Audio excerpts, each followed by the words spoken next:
International chart जारी हुआ है, उसमें दुनिया के टॉप 10 सिटी में जो दिल्ली का नाम आता था, वो उस टॉप 10 पोल्यूटेड सिटी से दिल्ली बाहर हुई है। ये पिछले दिनों आम आदमी पार्टी की दिल्ली में सरकार बनने के बाद अरविंद केजरीवाल जी के नेतृत्व में जिस तरह से निरंतर कॉन्सिस्टेंट शॉर्ट टर्म और लॉन्ग टर्म स्ट्रेटजी के तहत एक पार्टिसिपेटरी प्लान के साथ जो काम हो रहा है, उसके परिणाम के रूप में हमें ये देखने को मिला है। दिल्ली के अंदर 2016 में जो गुड डे जिसे हम कहते हैं, अच्छे दिन जिसमें प्रदूषण का स्तर कम रहा, वो एवरेज साल में 109 2016 में हुआ करता था। पिछले साल वो बढ़ करके 160 दिन ऐसे रहे हैं जो अच्छे दिनों की कैटेगरी में गए हैं। और जो ये डेटा था, उसका रिफ्लेक्शन इंटरनेशनल रिपोर्ट में भी हमें देखने को मिला है। दिल्ली के अंदर जो पोल्यूशन को नियंत्रित करने के लिए हम short term winter action plan बनाते हैं, उसके साथ साथ हम लॉन्ग टर्म प्लान बनाते हैं। और उसमें सबसे जो महत्वपूर्ण काम होता है वो है ट्री प्लांटेशन का। दिल्ली के अंदर ग्रीन क्षेत्र बढ़ाने के लिए वृक्षारोपण का,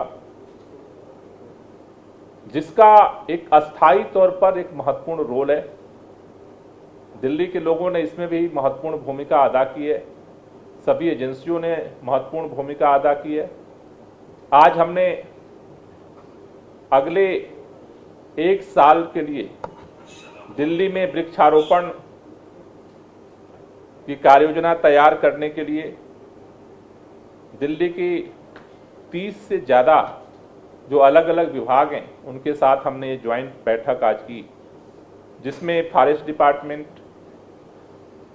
एनडीएमसी, एजुकेशन डिपार्टमेंट, बीएसईएस, डूसूप, MCD, DDA, Delhi Jal board, department of environment, DSIDC, PWD, CPWD, NDPL, DMRC, irrigation flood department, northern railway, Delhi Cantt जैसे तमाम विभागों के अधिकारी इसमें शामिल हुए थे। हमने जो इस साल का दिल्ली के अंदर वृक्षारोपण का जो लक्ष्य रखा है, पिछले साल की तुलना में ज्यादा हुआ है। इस बार 52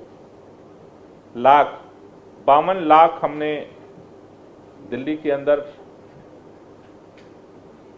पौधे लगाने का लक्ष्य रखा है, जिसमें से 20 लाख बड़े ट्रीज लगाए जाएंगे,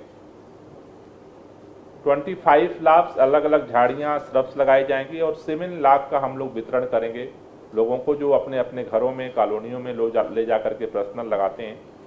तो 52 लाख का इस बार हमने सभी एजेंसियों ने मिल करके दिल्ली के अंदर वृक्षारोपण का लक्ष्य जो है निर्धारित किया है। पिछली साल हमने 42 लाख का टारगेट लिया था और हमने 47 लाख पौधे जो है वो दिल्ली के अंदर लगाए थे। इस बार हमने पिछले टारगेट से आगे बढ़ते हुए 52 लाख का लक्ष्य जो है वो निर्धारित किया है, जिसमें ये सभी एजेंसियों का अलग अलग टारगेट है। जिसमें सबसे ज़्यादा जो टारगेट है वो फॉरेस्ट डिपार्टमेंट ने लिया है, जो 12 लाख पेड़ और 6 लाख श्रब्स लगाएंगे, जिसमें 18 लाख का टारगेट है। उसके साथ साथ जो है एनडीएमसी ने टारगेट 5 लाख का लिया हुआ है, ट्री और श्रब्स मिला करके। एजुकेशन डिपार्टमेंट ने जो है वो 4.5 लाख का टारगेट लिया है। एमसीडी ने 4 लाख का टारगेट लिया है। उसी तरह से डीडीए ने 9 लाख का टारगेट लिया है और उसी तरह से सभी डिपार्टमेंट्स को अलग अलग जो है वो टारगेट्स जो है वो दिए गए हैं। इस साल चूंकि टारगेट बड़ा है, उसको देखते हुए चूंकि हम हर साल जून के लास्ट में या जुलाई के फर्स्ट वीक में ये प्लांटेशन की शुरुआत करते थे, इस बार अभी हम लोग 26 फरवरी को मेगा प्लांटेशन ड्राइव शुरू करने जा रहे हैं। 26 तारीख को बेला फार्म जो शास्त्री पार्क के बगल में है, वहां पर दिल्ली के मुख्यमंत्री माननीय अरविंद केजरीवाल जी इस मेगा प्लांटेशन ड्राइव की शुरुआत करेंगे, जिसमें पहले दिन वहां पर हम लोग 20,000 पौधे लगा करके इसको शुरू करेंगे और उसके अनुसार फिर आगे ये अभियान अलग अलग एजेंसियों द्वारा जारी हो जाएगा, जिससे कि हम इस बड़े लक्ष्य को दिल्ली में पहली बार 50 लाख से ज़्यादा का टारगेट सरकार ने लिया है एक साल का। तो इसलिए अभी हम इस बार 26 फरवरी से ही इस मेगा प्लांटेशन ड्राइव को, वृक्षारोपण महाअभियान की हम शुरुआत करने जा रहे हैं। आज की बैठक में दूसरा जो महत्वपूर्ण हमने निर्णय लिया है कि अलग अलग एजेंसियां जो पौधे लगाती हैं उनका थर्ड पार्टी ऑडिट के लिए हमने पहले ऑर्डर किया था। उसमें से 19 तक का 80% एजेंसियों का थर्ड पार्टी ऑडिट का रिपोर्ट आ रही है। तो जिनका बचा हुआ है खास तौर से, और जो मेजर एजेंसीज हैं उनको 20, 21 और 22 ये 3 ईयर का भी थर्ड पार्टी ऑडिट कराने के लिए निर्देश दिया गया है कि वो इसके अब ऑडिट की प्रक्रिया भी शुरू कर दें।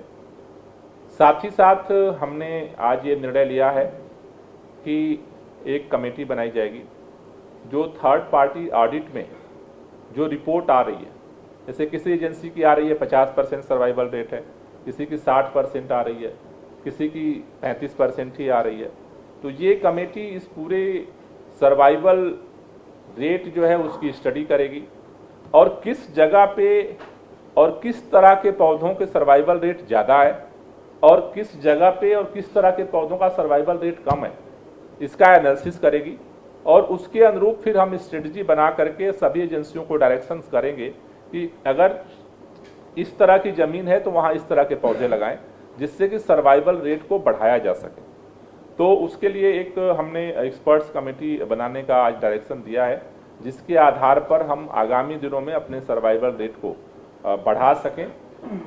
अभी तक जिस तरह से वृक्षारोपण का काम चला है उसके परिणाम स्वरूप मैंने कई बार दोहराया है कि दिल्ली के अंदर डेवलपमेंट के लगातार काम हो रहे हैं, लेकिन उसके बावजूद भी जो नेशनल मानक है दिल्ली के लिए वो 20% ग्रीन बेल्ट का है। आज दिल्ली के अंदर 23.6% 2021 का ये आंकड़ा है, जो 21 में मैपिंग की रिपोर्ट आई थी। उसके बाद लगातार ग्रीन बेल्ट बढ़ाया जा रहा है। दिल्ली के लोगों से मेरी यही अपील है, सभी एजेंसियों से अपील है कि हमें वृक्षारोपण एक केवल काम नहीं है, वृक्षारोपण अपनी ज़िंदगी बचाने का, अपने सांसों को बचाने का एक अभियान है। सभी लोग बढ़ चढ़ करके इसमें हिस्सा लें। एजेंसियों की तरफ से भी वृक्षारोपण होगा। जो लोग भी जहां भी छोटे बड़े पौधे लगा सकते हैं वो इस मुहिम में शामिल हों, जिससे कि हम दिल्ली की हवा को और बेहतर कर सकें और दिल्ली के प्रदूषण स्तर को और कम कर सकें। Thank you. कोई क्वेश्चन हो तो ले लीजिए। सर, कल मेयर चुनाव है, सुप्रीम कोर्ट आप गए थे, सुप्रीम कोर्ट ने क्लियर कर दिया है कि एल्डरमैन वोट नहीं कर पाएंगे। अब उम्मीद है कि चौथी बार में दिल्ली को मेयर मिल पाएगा या अभी भी कोई शंका है? सुप्रीम कोर्ट के आदेश के बाद शंका की गुंजाइश नहीं बचती है, लेकिन नया दौर है और नए दौर में हर जगह सवाल है, तो इसलिए लोगों के मन में शंका होती है, वरना तो सुप्रीम कोर्ट का निर्णय अंतिम निर्णय होता है। मुझे भरोसा है कि भारतीय जनता पार्टी कम से कम वो किसी लोकतंत्र को नहीं मानती, पार्टियों को नहीं मानती, जनता के जनादेश को नहीं मानती। कम से कम कल सुप्रीम कोर्ट के आदेशानुसार शांतिपूर्वक बिना कोई बहाना बनाए सुचारू रूप से दिल्ली के मेयर के चुनाव में सहयोग करेगी और दिल्ली के लोगों को मेयर मिले, इसमें उसकी हिस्सेदारी होगी सकारात्मक तरीके से। अगर से निपटने के लिए देश तैयारी। 123 वक्त की संपत्तियां जिन्हें केंद्र अपने कब्जे में लेने की कोशिश कर रही है, क्या लगता है कि इस कोशिश से दिल्ली में लॉ एंड ऑर्डर की सिचुएशन प्रॉब्लम आ सकती है? 123 ऐसी प्रॉपर्टीज हैं नहीं, उसको लेकर के अभी वक्फ बोर्ड तो अपने कानूनी कार्रवाई कर रहा है। सर, पौधे बहुत लगाए जा रहे हैं, हर जगह देखे जा रहे हैं, लेकिन पौधों पर पानी छिड़कने की व्यवस्था जो है नहीं की बराबर है। इसलिए पौधों की ज़्यादा तादाद होती है कि मर जाते हैं, तो पानी छिड़कने का भी उतना ही इंतजाम किया जाए जितना पेड़ लगाने का। वो भी कर रहे हैं, पहले से तो बहुत सारे पेड़ लगे, सर पानी छिड़कने की व्यवस्था बिल्कुल भी नहीं, उसको भी कर रहे हैं। तो जैसे मैंने कहा ना कि सर्वाइवल रेट का सारा जिधर से अभी आप रेंडअप कर रहे हैं, हम पूरे दिल्ली के अंदर जो सर्वाइवल रेट है उसका एक साइंटिफिक स्टडी करा रहे हैं कि कहाँ पे सर्वाइवल रेट ज़्यादा है और क्यों सर्वाइवल रेट है, तो उसको स्टडी करके एक साइंटिफिक तरीके से फिर उस पर डायरेक्शन हम जारी करेंगे सभी एजेंसीज को। सर, एक सवाल ये भी था कि देश की राजधानी में इतना लंबा मेयर का चुनाव कभी चला नहीं, तो जो आम आदमी पार्टी की तरफ से देखा गया कि उनके पार्षद शांतिपूर्वक बैठे थे, तो इस बार भी क्या यही रणनीति आपकी रहेगी और कोशिश यही है कि इस बार मिल जाए? नहीं, देखो, दिल्ली के लोगों ने एमसीडी चुनाव में परिवर्तन के लिए वोट किया